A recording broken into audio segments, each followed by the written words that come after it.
Fala galera, tiozinho na gringa aqui com vocês para mais um episódio polêmico de Um Banquinho e Uma Opinião.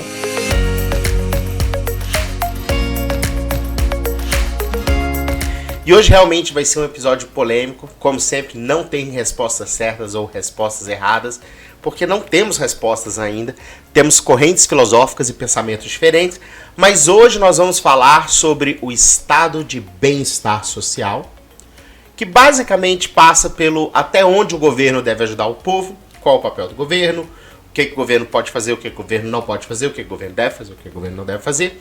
Nós vamos falar um pouquinho do estado de bem-estar social. O que diabos é estado de bem-estar social?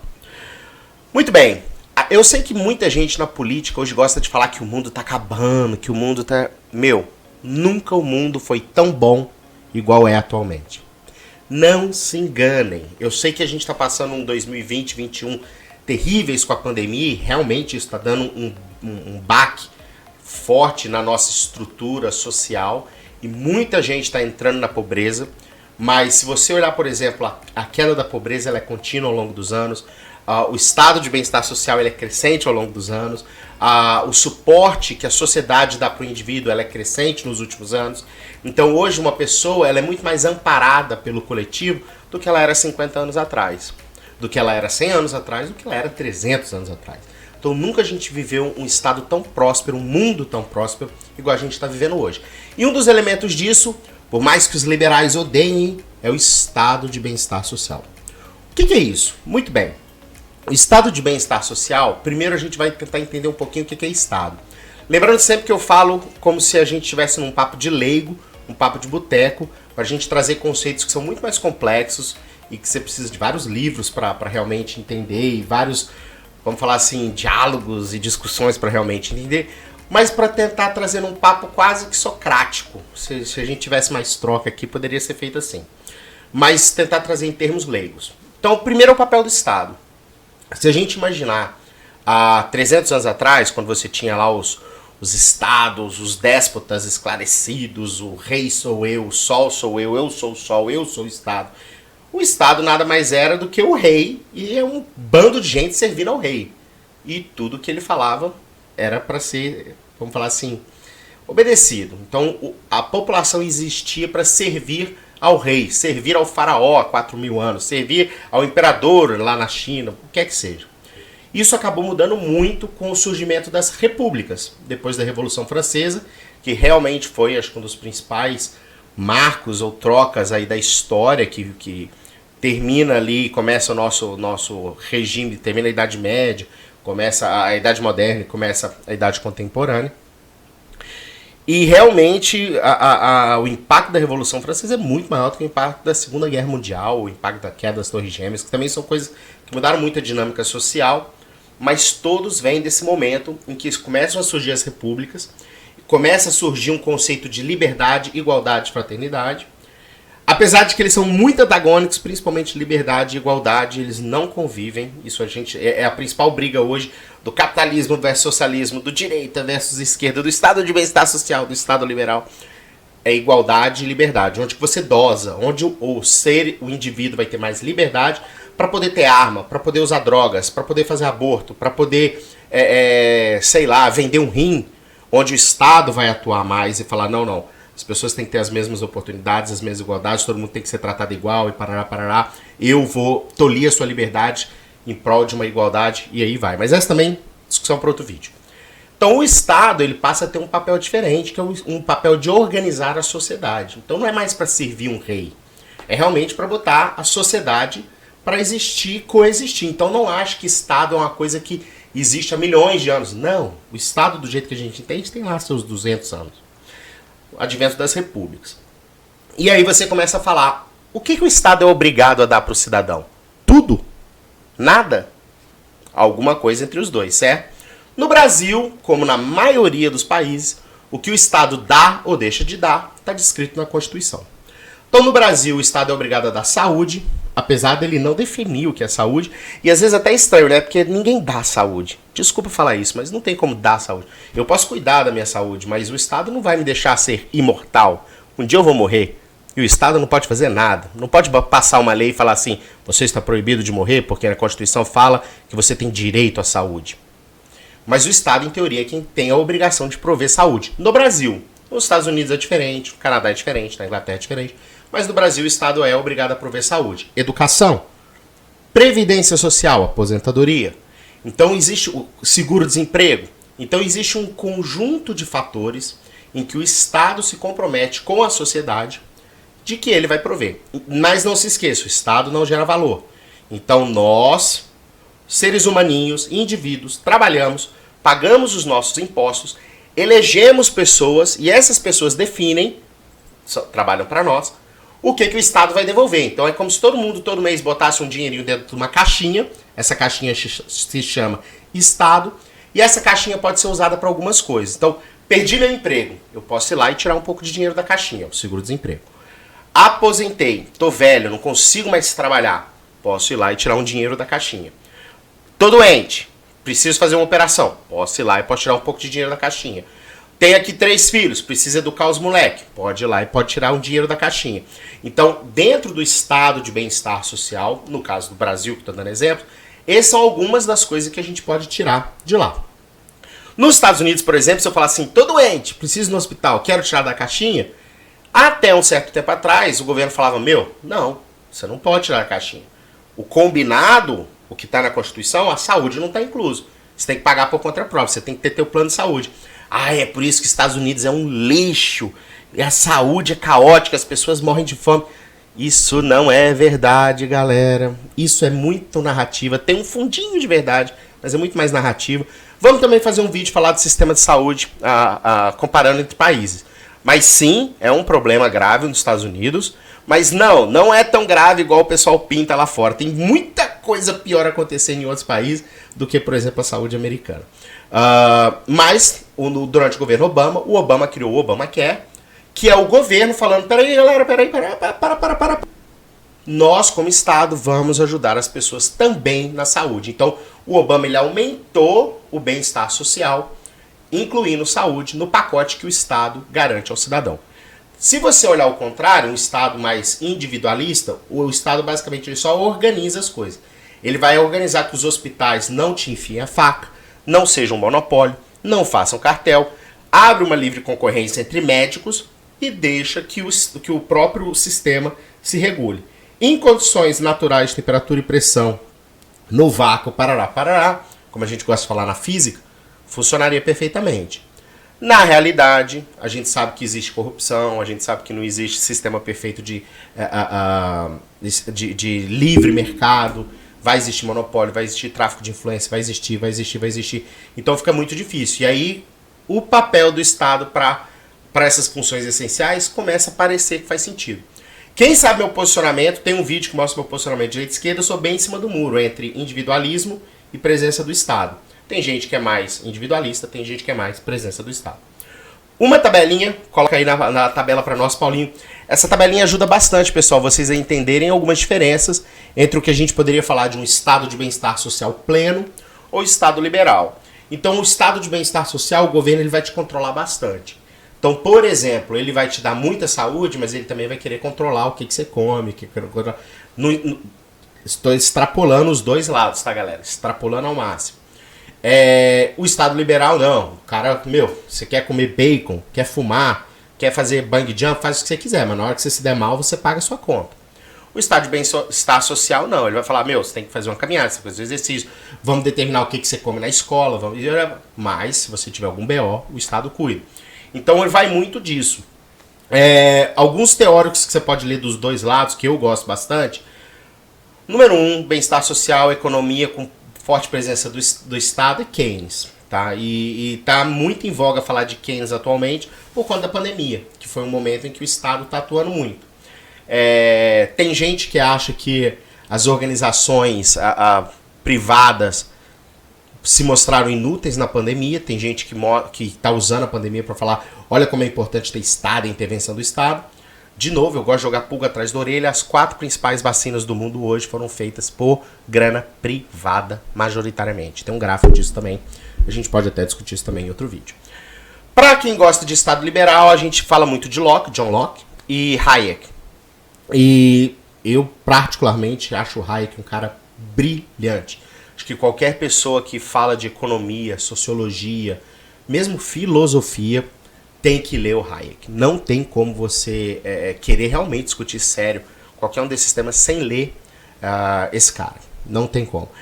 Keynes, Locke, são obrigatórios. Esses caras também são obrigatórios. Mas o Hayek é um cara assim... Eu acho que dão um pouco valor para as ideias desse cara, mas são realmente ideias brilhantes. E para mim é uma obra que você pode ler muito, é a Revolução dos Bichos, do Orwell.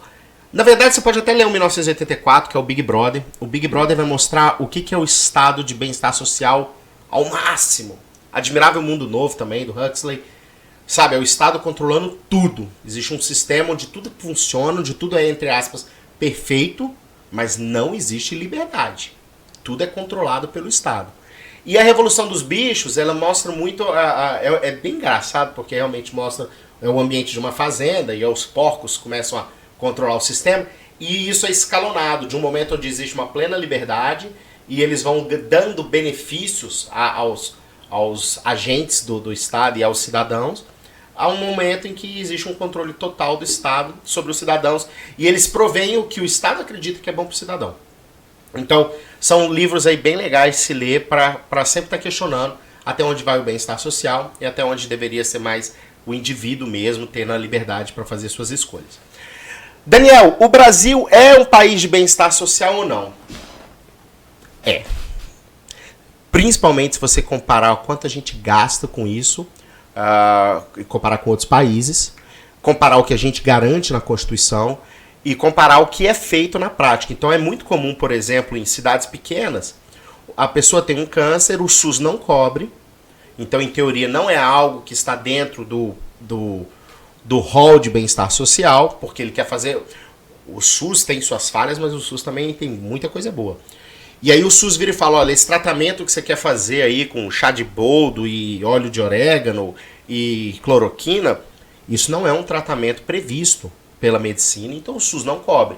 O cara vai lá, faz o tratamento, custa 2 milhões de reais, ele entra na justiça, o juiz dá ganho de causa e dá mesmo, pode olhar, a jurisprudência do Brasil é pesada, e faz um rombo, porque isso é uma atribuição do município, faz um rombo no budget, na verba que o município tem para saúde, educação, alimentação, transporte público, segurança pública e todo o resto. Por quê? Porque teve um cara que quis fazer um tratamento que ninguém comprova isso ainda, que não estava regulamentado pelo SUS.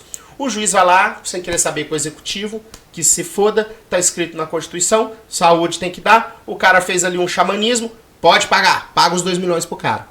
Fato. Tenho exemplos pessoais disso, e é uma realidade. Só você olhar na jurisprudência, qualquer site de jurisprudência vai achar vários casos assim.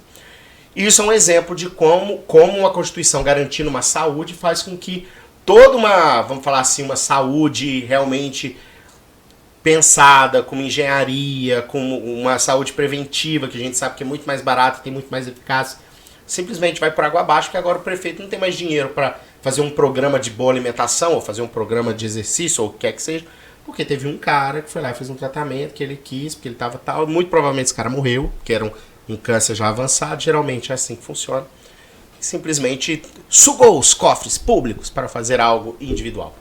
Então, e o Brasil é sim, vamos falar, a gente sempre fala de números, a gente não fala de achismo, muito forte em bem-estar social. Paulinho bota outro número na tabela. Aqui não temos o Brasil, propositalmente. Esses números são o mais antigo é de 2005, mas você pode entrar no OCDE. E aí estão os principais países do mundo em termos de gastos com relação ao bem-estar social comparado ao PIB. A França gasta, de cada 10 euros que ela arrecada, 3 ela gasta com bem-estar social. Saúde, educação, previdência e por aí vai. Aí você pergunta, Daniel, por que não 10? Se eu botei o dinheiro na caixinha, esse dinheiro da caixinha tem que ser usado para o povo. Tem salário de servidor público, isso não é bem-estar social. Você, a não ser que seja alguma coisa relacionada à educação e tal, mas, por exemplo, o salário do exército, o salário da polícia, segurança, tal. Então, não dá para usar 10 com tudo. A França, que a gente sabe que é muito forte com bem-estar social, gasta 3. Alemanha, Itália, Reino Unido, Espanha, então a gente vê a Europa muito forte ali em cima. E sim, a Europa é reconhecida mundialmente como um lugar onde tem muito bem-estar social, onde muito da grana é gasto com bem-estar social. Onde, principalmente países nórdicos também. E aí, mais embaixo, os países que em teoria são mais liberais, aí você vê a Coreia do Sul. Você acha que alguém vive mal na Coreia do Sul? Não, vive não. Posso te falar. A Coreia do Sul é um dos melhores exemplos de um país que subiu de desenvolvido, em desenvolvimento para desenvolvido, ou de terceiro mundo para primeiro mundo, depois que chutar a escada. Se você não sabe as referências do Chutando a Escada, também é um livro muito bom para ler, principalmente para as pessoas que são contrárias ao liberalismo econômico. O Chutando a Escada é um livro que mostra por que países como, por exemplo, a Inglaterra, conseguiu ascensão econômica através do liberalismo, mas depois ela vai lá e chuta a escada, porque ninguém mais consegue. Agora que ela está na hegemonia, você tem esse grupo na hegemonia, quanto mais livre for a economia, melhor esses países se beneficiam dela e não os pobres. Eu discordo, mas o livro tem bastante argumento legal. A Coreia do Sul é um exemplo que foge à história do livro. Mais 6. E o Brasil, vocês acham que tá onde? Vou responder para vocês. Só com previdência, o Brasil gasta 13% do PIB. Tá? Se a gente tirar a dívida do Brasil, e lembrando que dívida, pessoal, não adianta decretar moratória, porque o dinheiro que paga dívida é dinheiro de dívida. E quando a gente fala dinheiro de dívida do Brasil, é o título do tesouro que você compra, que você faz no seu investimento, quando você bota lá numa poupança, não poupança, mas quando você faz alguns fundos, muitos dos fundos que você tem, é esse o dinheiro de dívida. Então é o dinheiro do próprio povo, vai dar o tombo no povo. Mas tirando os 50% da dívida seria 25%. Mas vamos considerar do todo do PIB, a gente está sempre comparando com o PIB, 13% do nosso PIB vai para pagar previdência. Vamos diminuir, fiz uma reforma aí e tal, mas não é esse meu ponto. Meu ponto é o quanto que o Brasil bota em estado de bem-estar social. No total, 25%, pouquinho mais de 25%. O Brasil só ficaria atrás da Alemanha e da França, se a gente usar essa tabela como referência. Então sim, a gente gasta muita grana com bem-estar social, ok? Isso é bom ou ruim? Não tem muito como saber. O que eu gostaria de trazer também para a reflexão de hoje, que nós vamos ver junto, é como seria um mundo perfeito. Um mundo em que você nem precisa trabalhar. O governo vai te dar tudo. Vai te dar casa, vai te dar comida, vai te dar água, vai te dar remédio, vai te dar educação. Você não precisa fazer nada, só precisa viver a sua vida. Não pense que isso é muito louco. A gente está chegando numa situação com a automação em que a maioria das funções, a maioria quando eu falo é 99% das funções vão ser executadas por máquinas. Você fala hoje para dirigir carro autônomo, para voar de avião, os aviões já voam autônomo, só tem um cara lá sentando para bater carimbo. Você pensar direito, Daniel, você está de brincadeira comigo? O Watson, que é o computador da IBM, já acerta mais do que os paralegals aqui nos Estados Unidos. Então, quando você vai entrar com uma determinada ação, você entra lá, responde um monte de perguntas, ele fala como que deveria ser sua petição, como deveria ser, que tipo de ação que você deveria entrar, que tipo de petição, e ele acerta mais do que os advogados. Médico, espera médico, vocês acham que vocês estão bonitão aí? Aqui nos Estados Unidos a gente já usa muito o Dr. MD, mas médico também é uma função, principalmente agora depois do Covid, principalmente com o envelhecimento da população na Europa, cada vez mais a gente está automatizando as funções de médico, até cirurgia. Então, assim, nós estamos sim chegando num momento em que 90% a 95% dos trabalhos serão feitos por máquinas. Simples. E aí, o Estado vai prover, a gente está vivendo um momento tão bom que a gente discute agora a renda mínima universal, que é todo mundo receber uma grana do governo todo mês. Que é o que aconteceu muito na pandemia em vários lugares. O valor é discutido, a frequência é discutida, mas a gente está chegando num ponto em que o Estado está conseguindo dar isso. Isso seria impensável há 50 anos atrás, há 100 anos atrás. O Estado bancar as pessoas? Não, ao contrário, as pessoas bancam o Estado. Mas como os meios de produção, de geração de valor estão ficando cada vez mais automatizados, isso vai gerar uma concentração de poder, não só de dinheiro, mas de poder. E o Estado vai ter que ver como que ele vai agora proteger a sociedade como um todo. Mas isso vai gerar novos problemas. Alguns desses problemas nós já estamos vendo.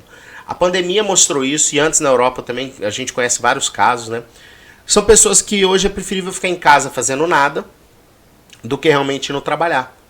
Hoje, principalmente na pandemia, a gente tem problema em fábrica nos Estados Unidos de achar pessoas que queiram trabalhar. A pessoa falou, para quê? Eu vou ficar em casa recebendo o auxílio-desemprego do governo. Quando acabar o auxílio-desemprego, eu volto a trabalhar. Bom, e se não acabar o auxílio-desemprego? Ah, Daniel, é impossível, tá falando que você vai imprimir dinheiro. Não tô falando que eu vou imprimir dinheiro. Tô falando que todo valor vai ser gerado por máquinas, não por pessoas. Esse valor é um valor real, é um valor social, ele pode ser convertido em dinheiro. Ele vai pertencer ao dono dos robôs, que pode ser estatal, pode ser bilionário, pode ser algo que faça parte da comunidade, todo mundo tem um percentual, whatever. Ainda vão existir muitas profissões, principalmente profissões ligadas ao sentimento, artistas e cientistas, vanguarda de tecnologia.